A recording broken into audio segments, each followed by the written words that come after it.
उत्तर प्रदेश सरकार के कैबिनेट मंत्री जयवीर सिंह इस वक्त मेरे साथ मौजूद हैं। मंत्री जी, आपकी सरकार सोशल मीडिया को लेकर के सक्रिय हुई है, पॉलिसी बना रहे हैं और ये तय किया जा रहा है कि जो भ्रामक प्रचार करेगा, देशद्रोह जैसी हरकतें करेगा, उसके खिलाफ एक्शन लिया जाएगा। मुझे लगता है आपने केवल नेगेटिव पक्ष की बात रखी है, पॉजिटिव पक्ष देखिए।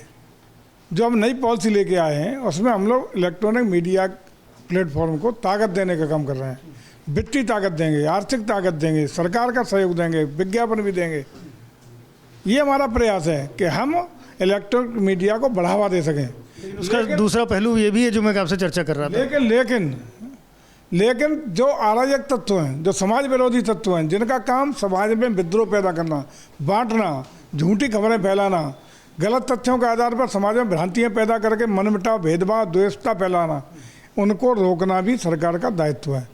क्योंकि भले लोग प्रमोट हों, लेकिन ऐसे अनसोशल एलिमेंट जो इलेक्ट्रॉनिक मीडिया का दुरुपयोग करने का काम करें, उनको हम दंडित भी कर सकें, रोकने का काम कर सकें, उनको हतोत्साहित कर सकें। इसके लिए भी हम लोगों ने 3 साल से आजीवन कारावास तक की सज़ा का प्रावधान किया है, ताकि अनसोशल एलिमेंट इन भले लोगों के इलेक्ट्रॉनिक मीडिया के बीच में घुस करके अपना असर न दिखा सकें, उनके असर को प्रभावहीन करने का प्रयास है। मंत्री जी, पहले से कानून मौजूद है, आईटी एक्ट है, उसके तहत इस तरह के मामलों को संज्ञान में लेकर कार्रवाई की जाती है। कई एफआईआर भी हुई हैं आपकी सरकार ने जो कराई है ऐसे लोगों पर। तो इस नए कानून की, इस नई व्यवस्था की कोई बहुत आवश्यकता महसूस हो रही थी? मुझे लगता है आईटी कानून के तहत जो कार्रवाइयाँ हो रही थी उसके प्रावधान इतने मजबूत नहीं थे आईटी एक्ट में कि हम प्रभावी तरीके से उसको नियंत्रित कर सकें। हम लोग प्रमोट भी तो कर रहे हैं, आईटी में प्रमोशन की बात कहाँ थी? आईटी एक्ट में हम प्रमोट नहीं कर पा रहे थे, हम वित्तीय सहायता नहीं दे पा रहे थे, हम आपको विज्ञापन नहीं दे पा रहे थे। लेकिन हम लोग अब इसमें आपको वित्तीय सहायता भी देंगे, मदद भी करेंगे, आपको प्रमोट भी करेंगे, आपको विज्ञापन भी देंगे और सरकार की हर तरीके से संरक्षण भी देंगे। उसमें केवल आईटी एक्ट में केवल एफआईआर करा दिया, उसके साथ कार्रवाई होनी थी। हम अब आपको जोड़ करके मजबूत करने का प्रयास करेंगे, लेकिन यदि कोई इसका दुरुपयोग करेगा तो उसको दंडित करने का भी कठोर प्रावधान करने का काम हमने किया है। लेकिन ये कैसे तय होगा कि दुरुपयोग कौन कर रहा है? यानी कोई सूचना भ्रामक है या नहीं है? ये भी तो हो सकता है कि हमको अगर ये चीज़ अच्छी नहीं लगी तो हम उसको उस श्रेणी में रख दें कि नहीं भाई ये भ्रामक है या ये अफवाहें फैलाई जा रही हैं। ऐसा हो नहीं सकता। आप भी जानते हैं, हम भी जानते हैं, तथ्यों के आधार पर जो बात होगी वो तथ्यात्मक बात होगी, एविडेंस के आधार पर होगी, वो खबरें चलेंगी। जो बेसलेस हैं, जिनका कोई आधार नहीं, जिनका कोई सिर मोहरा नहीं, वैसी सत्य में आप भी जानते हो किस तरह की भ्रामक खबरें, समाजद्रोही खबरें, गलत तथ्यों जिसका कोई तथ्य है ही नहीं, ऐसी खबरें तो दिखाई पड़ती हैं। तो इसका कोई मानक तय करने का भी कुछ तरीका होगा, कोई तंत्र विकसित करेंगे कि इसका मानक बनाया जाए कि आखिरकार ये सूचना भ्रामक है या नहीं है, ये राष्ट्र के विरोधी है या नहीं है? वो सारे उसमें है व्यवस्था, नहीं पॉलिसी सारी व्यवस्था है, वो सारा काफ़ी विस्तृत रूप से उसमें व्यवस्था की गई है, जिसका आधार है कि ये भ्रामक किस तरह होगी, वो किस तरह होगी, सारा सब कुछ है। काफ़ी विस्तृत रूप से अध्ययन करने के बाद हमने इसको अपने कैबिनेट में कल पास किया है और काफ़ी विस्तृत रूप से उसको व्याख्या की गई है और सारी चीज़ें बिल्कुल साफ साफ हैं। लेकिन विपक्ष ये कह रहा है कि जानबूझ करके सरकार द्वारा ऐसी नीति लाई जा रही है जिससे कि कुछ लोग जो अपने मन की बात को सोशल मीडिया के जरिए सबके सामने लाना चाहते हैं, अपनी समस्या को सामने लाना चाहते हैं, उनको दबाने का, उनको उन प्रेशराइज करने के लिए ये पूरा का पूरा पॉलिसी बनाया गया है।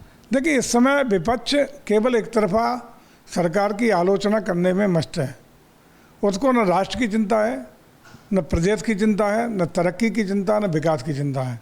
उसको चिंता इस बात की है कि प्रदेश और देश के लोगों को किस तरह जातियों में, उपजातियों में मनगढ़ंत तरीके से, भ्रामक तरीके से तोड़ के वोट बैंक बनाने का काम कर सकें, वोट बैंक के आधार पर सत्ता हथियार के में सफल हो सकें। इसके अलावा उसको राष्ट्र की कोई चिंता नहीं। दूसरी तरफ भारतीय जनता पार्टी, जिसको चिंता है देश को 2047 तक विकसित भारत बनाने की, जिसको चिंता है पुनः विश्व गुरु बनाने की, जिसको चिंता है कि देश में रहने वाला हर वर्ग, धर्म और जात का नागरिक गरीबी के नीचे से उभर के एक विकास की मुख्य धारा में आ सके, सभी संपन्न हो सकें, सब विकसित हो सकें, सब अपने अपने अधिकारों से मजबूत हो सकें, ये हम एक को चिंता कर रहे हैं। उनको चिंता ये किस तरह समाज को तोड़ के, मरोड़ के, बांट के सत्ता हासिल कैसे कर सकें, इतना सा अंतर है। वैसे मैं समझता हूँ कि स्वस्थ परंपरा ये रही है हमेशा लोकतंत्र में कि जो भी सरकार रहती है उसका अच्छे कामों पर विपक्ष भी अप्रिशिएट करता है, यदि कहीं उसको कमियां दिखाई पड़ती हैं तो उसकी आलोचना करता है और सुझाव भी देता है। ये काम कहीं होता हुआ दिखाई नहीं पड़ रहा। केवल आलोचना करना और कटु निंदा करना ये विपक्ष का मुख्य धर्म बन गया है, जो मैं समझता हूँ कि स्वस्थ लोकतंत्र के लिए उचित नहीं है।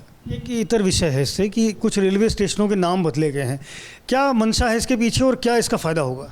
देखिए, मंशा ये है कि आपने देखा कि आदरणीय मोदी के नेतृत्व में जिस तरीके से 10 साल के कार्यकाल में रेलवे के आधुनिकीकरण की बात हो, गति देने की बात हो, कमियां दूर करने की बात हो, इंफ्रास्ट्रक्चर रेलवे का डेवलप करने की बात हो, गुड्स कॉरिडोर बनाने की बात हो, ऐतिहासिक उपलब्धियां हासिल की हैं।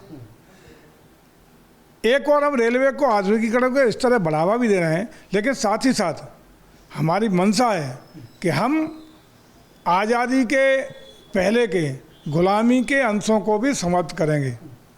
हम उन चीज़ों को जो गुलामी के प्रतीक हैं उनको हटाने का भी काम करेंगे और वो लगातार हम कर रहे हैं और करते रहेंगे। अखिलेश यादव कह रहे हैं कि रेलवे स्टेशनों का नाम बदलने के बजाय अगर इसके सुदृढ़ीकरण पर काम किया था, मॉडर्नाइजेशन पर काम किया है, तो जिस तरह के रेल हादसे हो रहे हैं उनसे बच सकते थे। वो तो कर ही रहे हैं, मैं तो कह रहा हूँ वही तो हो रहा है। हम दोनों काम एक साथ कर रहे हैं। हम आधुनिकीकरण भी कर रहे हैं, सुदृढ़ीकरण भी कर रहे हैं, आधुनिक और सब तरीके से सुरक्षा की व्यवस्था भी कर रहे हैं। अब तो हम लोग रेलवे के ड्राइवरों को टॉयलेट और AC कोच देने का काम कर रहे हैं, उनकी सुरक्षा के कर रहे हैं और अत्याधुनिक सिग्नल्स व्यवस्था भी कर रहे हैं। अखिलेश यादव क्यों नहीं समझ पा रहे हैं ये बात? अब अखिलेश जी तो कहाँ समझते, खूब समझ रहे हैं, लेकिन समझने का प्रयास होते हुए भी, समझते हुए भी नादान बनने का प्रयास केवल सत्ता और सिर्फ वोट के लिए कर रहे हैं। खूब समझ रहे हैं। Thank you very much. करने के लिए उत्तर प्रदेश सरकार के कैबिनेट मंत्री जयवीर सिंह हैं, जिन्होंने अलग अलग विषयों पर अपनी राय रखी। कैमरामैन प्रेम सिंह के साथ संजय त्रिपाठी, ABP न्यूज़, लखनऊ।